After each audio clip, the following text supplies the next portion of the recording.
Hezbollah ও ইসরায়েলের পাল্টাপাল্টি হামলা, সংঘর্ষ, আক্রান্ত সিরিয়া, তীব্র হচ্ছে লড়াই।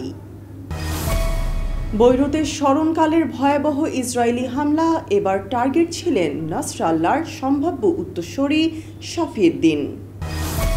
হামাস ও হিজবুল্লাহর বিরুদ্ধে খণ্ড খণ্ড সাফল্য, ইসরায়েলি সেনাবাহিনীর দীর্ঘ লড়াইয়ে নেতানিয়াহুর চূড়ান্ত বিজয় এখনও অধরা। উত্তেজনা তীব্র হলেও মধ্যপ্রাচ্যের সর্বাত্মক যুদ্ধের আশঙ্কা নেই বললেন মার্কিন প্রেসিডেন্ট জো বাইডেন।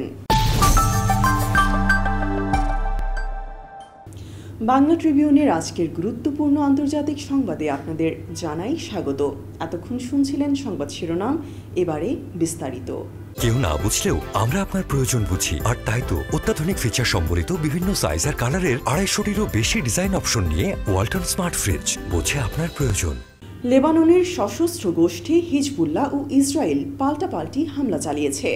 শুক্রবার ইসরায়েলের সেনাবাহিনী দাবি করেছে গত 24 ঘণ্টায় তারা প্রায় 100 হিজবুল্লাহ যোদ্ধাকে হত্যা করেছে।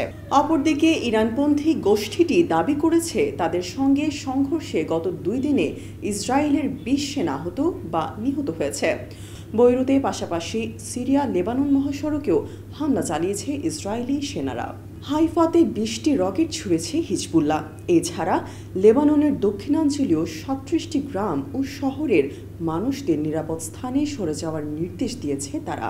ইসরায়েলের সংবাদ মাধ্যম টাইমস অব ইসরায়েল জানিয়েছে, লেবাননের দক্ষিণাঞ্চলের ইসরায়েলের সামরিক অভিযানে গত 24 ঘণ্টায় প্রায় 100 জন হিজবুল্লাহ যোদ্ধা নিহত হয়েছে বলে দাবি করেছে ইসরায়েলি প্রতিরক্ষা বাহিনী IDF।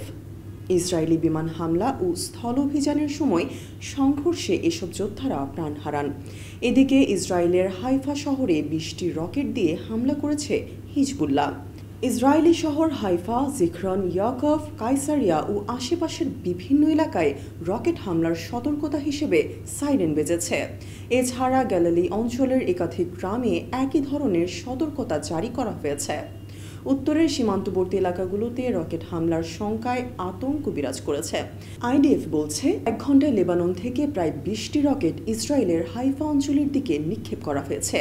এর বেশিরভাগই প্রতিরোধ করা হয়েছে, বাকিগুলো জনশূন্য এলাকায় আঘাত হেনেছে। কোনো প্রাণহানি বা গুরুতর ক্ষতির খবর পাওয়া যায়নি। হিজবুল্লাহ দাবি করছে বৃহস্পতিবার তারা 20 জন ইসরায়েলি সেনা কর্মকর্তাকে হত্যা বা আহত করেছে। এর আগে বুধ ও বৃহস্পতিবার আরও 17 জন ইসরায়েলি সেনাকে হত্যার দাবি করেছিল হিজবুল্লাহ। ইসরায়েলি সেনাবাহিনী দক্ষিণ লেবাননের 37টি গ্রাম ও শহরের বাসিন্দাদের দ্রুত এলাকা খালি করার আহ্বান জানিয়েছে। তাদের উত্তর দিকে আওয়ালি নদীর ওপারে আশ্রয় নিতে বলা হয়েছে। বাহিনীটির আরবি ভাষার মুখপাত্র কর্নেল আভিজাই আদ্রেই বলেছেন, যারা হিজবুল্লাহ যোদ্ধা বা তাদের অস্ত্রাগারের আশেপাশে থাকবেন তারা ঝুঁকির মধ্যে থাকবেন। ইসরায়েলি বিমান বাহিনী লেবাননের রাজধানী বৈরুতের কাছে হিজবুল্লাহর শীর্ষ নেতাদের এক বৈঠক লক্ষ্য করে ভয়াবহ বিমান হামলা চালিয়েছে। বৃহস্পতিবার মধ্যরাতের অনুষ্ঠিত এই বৈঠকে ছিলেন হিজবুল্লাহর সম্ভাব্য নতুন প্রধান হাশেম শাফিউদ্দিন। সম্প্রতি নিহত গোষ্ঠীর দীর্ঘমেয়াদী নেতা হাসান নাসরাল্লাহর সম্ভাব্য উত্তরসূরি হিসেবে তিনি বিবেচিত হচ্ছেন। ইসরায়েলের 3 জন ঊর্ধ্বতন কর্মকর্তার বরাতে মার্কিন সংবাদ মাধ্যম নিউ ইয়র্ক টাইমস এই খবর নিশ্চিত করেছে। কর্মকর্তারা জানান, বৈরুতের কাছে হিজবুল্লাহর একটি ভূগর্ভস্থ বাংকারকে ইসরায়েল টার্গেট করেছে।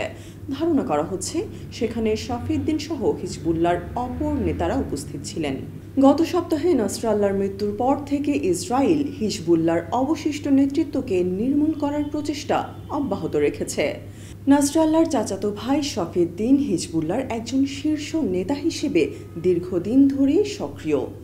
ইসরায়েলি কর্মকর্তাদের মতে, গত শুক্রবার বৈরুতের কাছে ইসরায়েলের ভারী বোমাবর্ষণে নিহতদের মধ্যে তিনি ছিলেন না। ইসরায়েলি সেনাবাহিনী হামলার বিষয়ে আনুষ্ঠানিক কোনো মন্তব্য করেনি। তবে বৃহস্পতিবার গভীর রাতে বৈরুতের দক্ষিণাঞ্চলে অবস্থিত বুর্জ আল বারাজনে একটি অঞ্চল খালি করার নির্দেশ জারি হয়েছে। মধ্যরাতের দিকে সেই এলাকায় একাধিক বড় ধরনের বিস্ফোরণ ঘটেছে, যা বৈরুতের জনবহুল দাহিয়া এলাকা পর্যন্ত ছড়িয়েছিল। এটি ছিল গত অক্টোবরে যুদ্ধ শুরুর পর থেকে ওই এলাকায় সবচেয়ে বড় হামলা। লেবাননের সরকারি বার্তা সংস্থা জানায়, বিস্ফোরণের ধাক্কা বৈরুতের আশেপাশে 15 মাইল দূর পর্যন্ত অনুভূত হয়, যা শহরের বিভিন্ন ভবন কাঁপিয়ে দেয়। ইসরায়েলের ইতিহাসের সবচেয়ে ভয়াবহ সামরিক ও গোয়েন্দা বিপর্যয়ের প্রায় 1 বছর হতে চলল। এই সময়ের মধ্যে দেশটি একটি শক্তিশালী আঞ্চলিক শক্তি হিসেবে নিজেদের পুনরায় তুলে ধরতে সক্ষম হয়েছে। তারা হামাস ও হিজবুল্লাহর মতো প্রতিপক্ষের গোপন ও সুরক্ষিত স্থানে তথ্যভিত্তিক অভিযানের মাধ্যমে আক্রমণ চালিয়েছে, গুরুত্বপূর্ণ নেতাদের নির্মূল করেছে, তাদের সম্পদের উপর আক্রমণ চালিয়েছে এবং প্রতিরোধের শক্তি অনেকটাই ব্যর্থ করে দিয়েছে। কিন্তু ইসরায়েলি প্রধানমন্ত্রী বেনিয়ামিন নেতানিয়াহু ঘোষিত চূড়ান্ত বিজয় এখনও তাদের অধরাই রয়ে গেছে। এই মুহূর্তে ইসরায়েল একাধিক ফ্রন্টে যুদ্ধ করছে। যুক্তরাষ্ট্রের নেতৃত্বাধীন মিত্রদের সহায়তায় দেশটির আকাশ প্রতিরক্ষা ব্যবস্থা মঙ্গলবার প্রায় 200টি ইরানি ক্ষেপণাস্ত্রের প্রতিশোধমূলক হামলা ঠেকাতে সফল হয়। এই হামলার ফলে ইসরায়েলের প্রতিশোধমূলক পদক্ষেপ নিতে প্রস্তুতির লক্ষণ দেখা যাচ্ছে। অবসরপ্রাপ্ত ইসরায়েলি ব্রিগেডিয়ার জেনারেল ও Washington Institute for Near East পলিসির সিনিয়র ফেলো আসাফ অরিয়ন মার্কিন সংবাদ মাধ্যম নিউ ইয়র্ক টাইমসকে বলেন, সামরিক কার্যক্রম একটি দীর্ঘ লড়াই এবং এর স্পষ্ট ফলাফল নেই। তিনি বলেন, লেবাননে ইসরায়েলের সাম্প্রতিক সাফল্যগুলোর পর প্রশ্ন উঠছে, এরপর কি হবে। গত 1 বছরে হামাসের আক্রমণের প্রথম ধাক্কা কাটিয়ে ওঠার পর ইসরায়েলি সেনাবাহিনী গাজায় একটি দীর্ঘস্থায়ী ও ভয়াবহ পাল্টা হামলা চালিয়ে আসছে। ইসরায়েল দাবি করছে তারা হামাসের সামরিক অবকাঠামো ব্যাপকভাবে ধ্বংস করেছে, যা বিদ্রোহী গোষ্ঠীর সক্ষমতা গুঁড়িয়ে দিয়েছে। তবে বাস্তবতা বলছে ভিন্ন কথা। গাজার স্বাস্থ্য কর্তৃপক্ষ জানিয়েছে, ইসরায়েলি আগ্রাসনে নিহতদের সংখ্যা প্রায় 42,000। মন্ত্রণালয় যোদ্ধা ও বেসামরিক নিহতদের তথ্য আলাদা প্রকাশ করে না। এই মৃত্যুর সংখ্যা ইসরায়েলকে আন্তর্জাতিক নিন্দার মুখোমুখি করেছে। নেতানিয়াহুর পরিপূর্ণ বিজয়ের দাবির পরও সামরিক বাহিনীর মুখপাত্র রিয়ার অ্যাডমিরাল ড্যানিয়েল হাগারি বলেছিলেন, একটি মতাদর্শ ও আন্দোলন হিসেবে হামাসকে নির্মূল করা সম্ভব নয়। নিউ ইয়র্ক টাইমস লিখেছে, বর্তমানে ইসরায়েলের সামনে একটি জটিল পরিস্থিতি বিরাজ করছে। যুদ্ধের সমাপ্তি ও গাজায় হামাসের হাতে 100 জনেরও বেশি জিম্মি রয়েছে। যুদ্ধের কোনো অবসানের ইঙ্গিত এখনও দেখা যাচ্ছে না। 2023 সালের অক্টোবর থেকে গাজায় 350 সেনা নিহত হয়েছেন এবং ইসরায়েলের ইতিহাসে এই বিশাল সামরিক অভিযান এখনও পুরোপুরি সফল হয়নি। মার্কিন প্রেসিডেন্ট জো বাইডেন বলেছেন, তিনি মনে করেন না মধ্যপ্রাচ্যে সর্বাত্মক যুদ্ধ শুরু হতে যাচ্ছে। গাজা ও লেবাননে ইসরায়েলের পাল্টাপাল্টি হামলা ও ইরানের সঙ্গে উত্তেজনা বৃদ্ধির পরিপ্রেক্ষিতে বৃহস্পতিবার তিনি এই মন্তব্য করেছেন। তবে তিনি সতর্ক করে বলেছেন, যুদ্ধ এড়ানো সম্ভব হলেও পরিস্থিতি সামলাতে আরও পদক্ষেপ নেওয়া জরুরি। ব্রিটিশ বার্তা সংস্থা রয়টার্স এই খবর জানিয়েছে। বাইডেনকে প্রশ্ন করা হয়েছিল তিনি কতটা নিশ্চিত যে এই যুদ্ধ এড়ানো সম্ভব হবে। জবাবে তিনি বলেন, আমি মনে করি না সর্বাত্মক যুদ্ধ হবে। আমি মনে করি আমরা এটি এড়াতে পারি। তিনি আরও বলেন, কিন্তু এখনও অনেক কিছু করতে হবে, অনেক কিছু। যখন তাকে জিজ্ঞাসা করা হয় তিনি কি ইসরায়েলকে সহযোগিতা করার জন্য মার্কিন সেনা পাঠাবেন, বাইডেন উত্তর দেন, আমরা ইতোমধ্যে ইসরায়েলকে সহযোগিতা করেছি। আমরা ইসরায়েলের সুরক্ষা নিশ্চিত করব।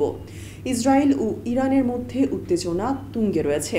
তেহরানের ব্যালিস্টিক ক্ষেপণাস্ত্র হামলার প্রতিশোধ নেওয়ার কথা ভাবছে তেল আবিব। মঙ্গলবার ইরান এই হামলা চালিয়েছিল। লেবাননে ইসরায়েলি হামলার জবাবে এই ক্ষেপণাস্ত্র হামলা করেছে ইরান। এদিকে ব্রিটিশ বার্তা সংস্থা রয়টার্সের এক খবরে বলা হয়েছে, মধ্যপ্রাচ্যে বৃহত্তর আঞ্চলিক যুদ্ধের শঙ্কা থাকলেও লেবাননে ইসরায়েলি স্থল অভিযানের পক্ষে সাফাই গিয়েছে যুক্তরাষ্ট্র। মার্কিন প্রেসিডেন্ট জো বাইডেনের প্রশাসন মনে করে লেবাননে হিজবুল্লাহর বিরুদ্ধে ইসরায়েলের স্থল ও বিমান হামলা চালিয়ে যাওয়া প্রয়োজন। বৃহস্পতিবার এ কথা জানিয়েছেন মার্কিন পররাষ্ট্র মন্ত্রণালয়ের মুখপাত্র ম্যাথিউ মিলার। তবে তিনি স্বীকার করেছেন লেবাননে ইসরায়েলি অভিযান সম্প্রসারিত হওয়ার ঝুঁকি রয়েছে। একটি নিয়মিত প্রেস ব্রিফিংয়ে ম্যাথিউ মিলার বলেন, সব যুদ্ধই স্বাভাবিকভাবে পরিবর্তনশীল ও অনিশ্চিত। তাই ইসরায়েলের এই অভিযানের সমাপ্তি কখন ঘটবে তা এখনই বলা সম্ভব নয়। তবে ইসরায়েলের লক্ষ্য হিজবুল্লাহর অবকাঠামো ধ্বংস করা এবং সীমান্তে নিরাপত্তাহীনতার কারণে বাস্তুচ্যুত ইসরায়েলদের পুনরায় তাদের বাড়িতে ফেরানোর চেষ্টা চালিয়ে যাওয়া। ইসরায়েল গত মঙ্গলবার লেবাননের দক্ষিণাঞ্চলে সেনা পাঠিয়েছে। 2 সপ্তাহের তীব্র বিমান হামলার পর এই অভিযানে তুমুল লড়াই চলছে। এই সংঘাতে ইরান সরাসরি জড়িয়েছে ও এতে যুক্তরাষ্ট্রকে টেনে আনার শঙ্কা দেখা দিয়েছে। ম্যাথিউ মিলার আরও বলেন, আমরা শেষ পর্যন্ত একটি যুদ্ধবিরতি ও কূটনৈতিক সমাধান দেখতে চাই। তবে আমরা মনে করি ইসরায়েল এখন সন্ত্রাসীদের শাস্তি দেওয়ার সঠিক কাজটি করছে। বাইডেন প্রশাসন বারবার ইসরায়েলকে যুদ্ধ আরও বিস্তৃত না করার জন্য সতর্ক করে আসছে। তবে গত সপ্তাহে যুক্তরাষ্ট্র ও অন্যান্য দেশ 3 সপ্তাহের যুদ্ধবিরতির প্রস্তাব দিলে তা ইসরায়েল প্রত্যাখ্যান করে এবং লেবাননে অভিযান আরও জোরদার করে। এই ছিল আমাদের আজকের গুরুত্বপূর্ণ আন্তর্জাতিক সংবাদ। আমাদের আরও সংবাদ পড়তে ভিজিট করুন www.banglatribune.com। এতক্ষণ বাংলা ট্রিবিউনের সাথে থাকার জন্য ধন্যবাদ।